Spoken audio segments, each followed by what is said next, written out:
Të dashur shqiptarë, nxënësit e mi janë shumë të befasuar. Pyesin ku i bën ti zbulimet e mia. Unë ju them, gjatë mësimit. Dhe fakti që nga një herë mbaroj mësimin më herët, si sot, është gjithmonë befasues. Ata e dinë që kur unë i lëshoj më herët në shtëpi, me siguri kam bërë ndonjë zbulim të papritur, dhe kështu ndodhi dhe sot, gjatë pushimit, ndërsa po lexoja shënimet e Tit Livit për historinë e Pirit, pash aty që një nga të afërmit e Skerdilajdit ishte gjithashtu ai që kishte ngritur dhe qytetin Gompos. Po çdo thot Gompos? E pra Gompos do thot dhëmbi ose dhe bullon quhet në helenisht për të lidhur drasat e një varke, por kryesisht është dhëmbi. Përdoret ky emër Gompos për një qytet të pamposhtur që ishte ngritur në majën e një shkëmbi ose të një dhëmbi. Pra vetëm në gjuhën shqipe dhëmbi quhet gjithashtu edhe shkëmbi, është një tipar i veçantë i shqipes, por në gjuhën pellazgjike kjo quheshte Gompos. Pra, në gjuhën shqipe ka ndodhur ndryshimi fonetik i g-s nistore në dh. Tani kjo është shumë e rëndësishme. Është epokale që ta dini. Pse? Sepse ky ndryshim fonetik ka ndodhur në gjuhën sanskrite. Pra, përpara se sa arianët të lëviznin për në Indi, ky ndryshim fonetik ka ndodhur në shqip. Kjo është përtej imagjinatës njerëzore. Po çfarë do thot kjo? Që ekziston gjuha pellazge, sepse qyteti Gompos është gjetur në Pellazgji. Ky është një zbulim i frikshëm, tregon që pushtuesit e gatishullit të Indis kanë qenë ilirë. Kjo është shumë e frikshme. Kjo është përtej imagjinatës njerëzore. Jo vetëm kaq që janë gjetur monedhat e qytetit Gompos. E frikshme, e pa imagjinueshme. Tani si gjeta unë këtë? Ja po i lexoj unë fragmentin e Tit Livit. Qyteti i parë thesalian që u sulmua ishte Falorium. Ai ishte i mbrojtur nga 2000 maqedonas dhe për sa i përket armëve dhe fortifikimeve që mund t'i mbronin, ata ofruan një rezistencë shumë të vendosur. Konsulli besonte se dështimi për të bërë ballë armëve romake në këtë rast të parë do të përsaktonte qëndrimin e thesalianëve në përgjithësi dhe ai e vazhdoi sulmin ditë e natë pa ndërprerje. Më në fund, vendosmëria e maqedonasve u kapërcye dhe Falorium u mor. Pas kësaj erdhën të dërguar nga Metropoli, një qytet tjetër, Helen, Ilir dhe Kierium. Përfaqësuesit e këtyre dy qyteteve ilire erdhën për të dorëzuar qytetet e tyre dhe për të kërkuar që sulmi të tolerohej, të mos digjeshin qytetet. Kërkesa e tyre për dorëzimin u pranua, por Falorium u plaçki dhe u dogj nga romakët. Pastaj konsulli përparoi kundër Aeginium, ky ishte qytet i lirë që po kërkoja unë. Por kur konsulli pa se vendi ishte praktikisht i pathyeshëm dhe me një forcë të vogël për ta mbrojtur atë, ai u mjaftua duke lëshuar disa raketa në postën më të afërt dhe e devijoi marshimin e tij drejt Gomfit. Do më thënë dhëmbit, në gjuhën ilire arvanitase. Meqense i kishte kursyer fushat e periodëve, ushtria e tij tani ishte pa gjërat e nevojshme për jetën, pa furnizime. Dhe me të zbritur në fushën e Thesalisë, konsulli dërgoi për të parë nëse transportet kishin arritur në Lukas apo në gjirin e Ambrakisë, dhe pastaj dërgoi trupa të tjera, njëra pas tjetrës me radhë, në Ambraki për të siguruar grurin. Megjithse rruga nga Gomfi në Ambraki ishte shumë e pakëndshme dhe e vështirë dhe shumë e shkurtër, brenda pak ditësh kampi u mbush me furnizime të gjitha llojeve që ishin sjellë nga Bregdeti. Objektivi tjetër i konsullit ishte Atraksi. Ky qytet ndodhet në Peneus, rreth 10 milje larg Larisës dhe u themelua nga migrant nga Perabia. Thesalianët nuk u shqetësuan nga shfaqja e romakëve dhe vetë Filipi nuk guxoi të përparonte në Thesali, por qëndroi i mbyllur në kamp në tempe në mënyrë që mund të dërgonte ndihmë sipas nevojës në çdo vend që tentonin romakët. Pra qyteti i dhëmbit është mbrojtur nga Maqedonët. Tani çfarë ndodh? Unë kam zbuluar që fjala dardha tani më kujtua në fakt, gjatë xhirimit të filmit. Në gjuhën maqedone është regjistruar Garda. Dhe Garda e Maqedonës bëhet Dardha në shqip. Është origjina e emrit Dardani. Pra me emrin Dardha ka ndodhur i njëjti ndryshim fonetik si me emrin Dhëmbi. D-ja nistore shfaqet nga G-ja pellazge. Helene gjithashtu, edhe Ilire. Pra Ilirët kanë folur helenisht, është e sigurt. Ky qytet merret nga romakët, merret dhe nga i afërmi i Skerdilajdit. Ai e ndihmon konsullin romak. Ju betohem. Kjo është përtej imagjinatës njerëzore. Tani gjëja më madhështore është se emrin Gompi ose Dhëmbi unë e gjej në fjalorin e Stefanosit të Bizantit. Qytetarët e këtij qyteti quheshin Gomfeos ose Dhombeos në ilirisht. G-ja bëhet D në gjuhën shqipe dhe në gjuhën ilire të dashur shqiptar. Kjo është përtej imagjinatës njerëzore. Nga fjalori Stefanosit të Bizantit, mësojmë se Gomfi ishte një qytet i Histiaotis në Thesalinë e lashtë, vendi i pellazgëve. Ishte vendosur mbi një degë të Peneiusit dhe pranë kufive të Athamanisë dhe Dolopisë. Pozicioni i tij e bënte atë një vend me rëndësi historike, pasi aty ruante 2 nga kalimet kryesore në fushat e Thesalisë. Atë të Muzakis dhe 2 milje larg ose 3 kilometra ishte dalja nga Dolopia.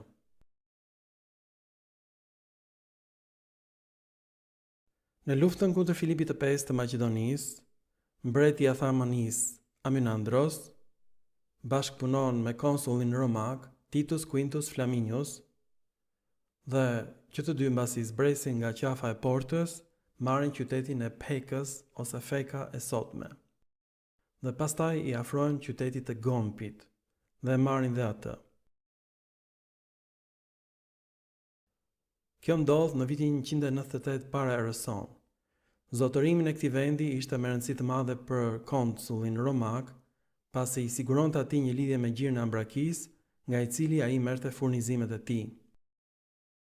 Rruga nga qyteti i Gomfit në Ambraki përshkruhet nga Titius Livius si shumë e shkurtër, por jashtëzakonisht e vështirë.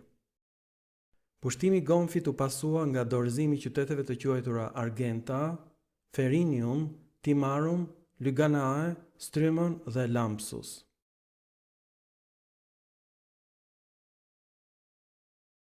Kur Athamania u rebelua kundër Filipit të Maqedonisë në vitin 189 para erës sonë, ai marshoi në vendin e tyre nëpërmjet qafës së portës, por u detyrua të tërhiqej me humbje të mëdha.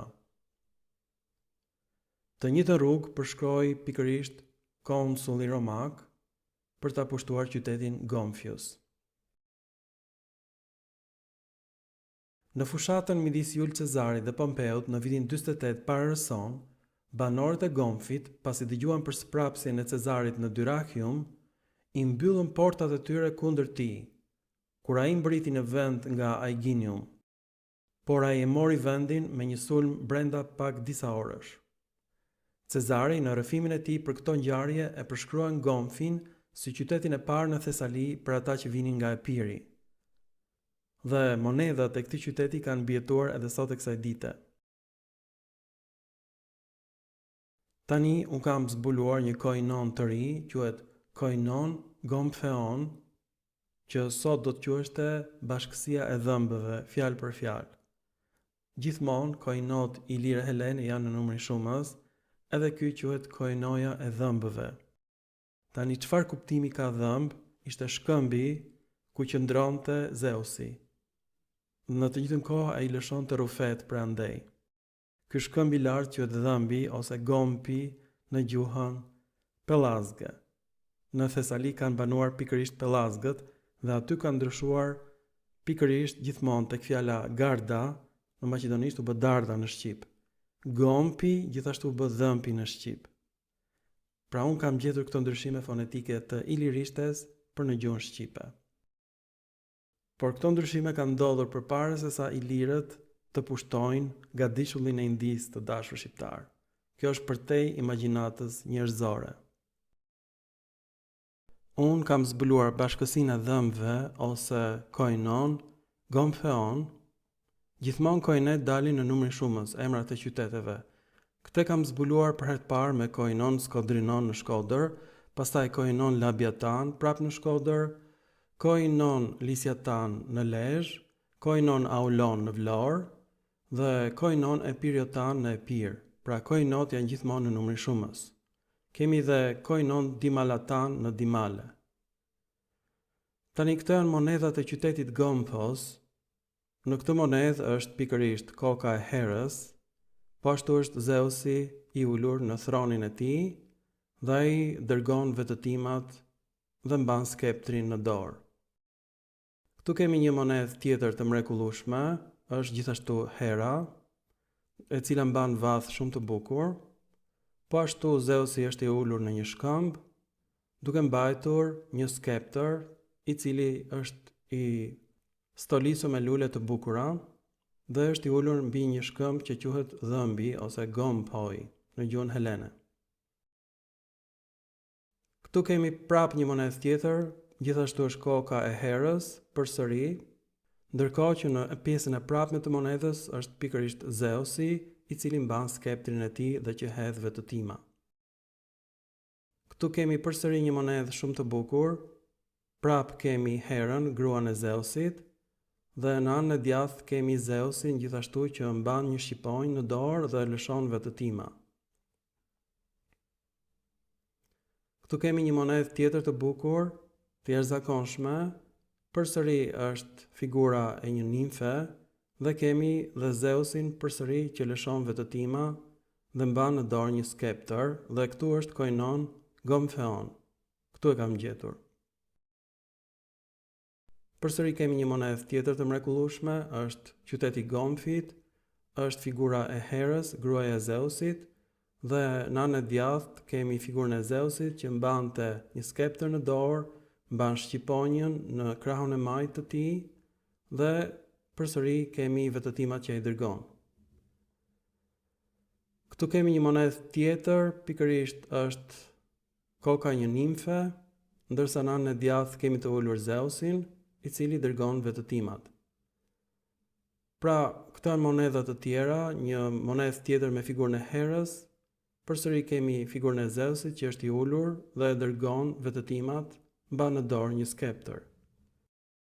Në enciklopedinë spanjolle mësojmë se janë disa qytetet që quhen dhëmbi, është zbuluar një qytet në Thesali, është zbuluar një qytet tjetër në Thesproti dhe mund të zbulohen qytete të tjera.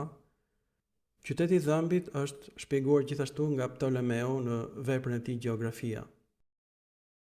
Kjo është përtej imagjinatës njerëzore.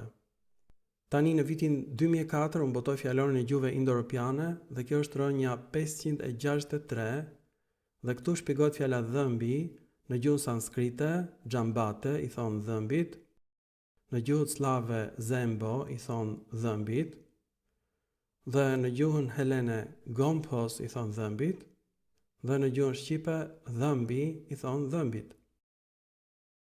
Pra, këtë e dim me siguri sepse është shpjeguar në fjalorit e tjerë helen që kjo ishte dhëmbi. Pra helenët në fillim nuk e dinin që ishte dhëmbi, kjo ishte fjalë pellazge që është përfshirë në fjalorin e helenishtes. Pra gjuha helene ka marrë fjalët pellazge dhe i ka bërë pjesë të saj. Ky është zbulimi më i lemeritshëm që kemi bërë deri tani. Të dashur shqiptar, për qytetin Gombi ose Dhëmbi nuk di as një studiues në botë, as Majri, as Pederseni, as Jokli, as Kreshmer, as Krahe. Është zbuluar sot gjatë një pushimi në mësim, ndërsa po shikoja një qytet tjetër i lirë, Aiginium, që do e përmend në një film tjetër, dhe ku por kërkoja pikërisht Aiginium, Tit Livi thot që pranë këtij qyteti i lirë është qyteti Pellazg, Thesalian, Gompi ose Dhëmbi. Kjo është çmenduri. Në qoftë se unë nuk do kisha kërkuar qytetin i lirë Aeginion, nuk do e kisha gjetur kur qytetin dhëmbi, në jetë të jetëve. Megjithatë kjo ekziston si toponim Arvanitas dhëmbi, por të gjithë mendonin që ky ishte një toponim i vonë. Ne kemi monedhat e këtij qyteti që në shekullin e 5 para erës sonë të dashur shqiptar, me figurën e Herës, gruaja e Zeusit dhe të Zeusit, të ulur në një shkëmb të quajtur dhëmbi. Dhe unë kam zbuluar që fjala dardha në gjuhën maqedone ka pësuar të njëjtat ndryshime fonetike si fjala dhëmbi. Në gjuhën pellazge, pra gjuha pellazge ekziston përfundimisht, atë që unë kam kundërshtuar në çdo film, po sepse s'kishim prova deri tani, është gjetur prova përfundimtare që në gjuhën pellazge ka ndodhur ndryshime fonetike të jashtëzakonshme që janë regjistruar nga gjuha sanskrite më vonë. G-ja nistore bëhet X në gjuhën sanskrite, bëhet Z në gjuhën slave, bëhet D në gjuhën shqipe. Me emrin Dardha, emri i Dardanëve, regjistruar nga gjuha maqedone dhe me emrin dhëmbi të dashur shqiptar. Dhe ekzistojnë 2 qytete të quajtur dhëmbi. Njëri është në Thesproti dhe tjetri është në Thesali tek pellazgët. Ju faleminderit për vëmendjen dhe mirupafshim në filma të tjerë shkencor.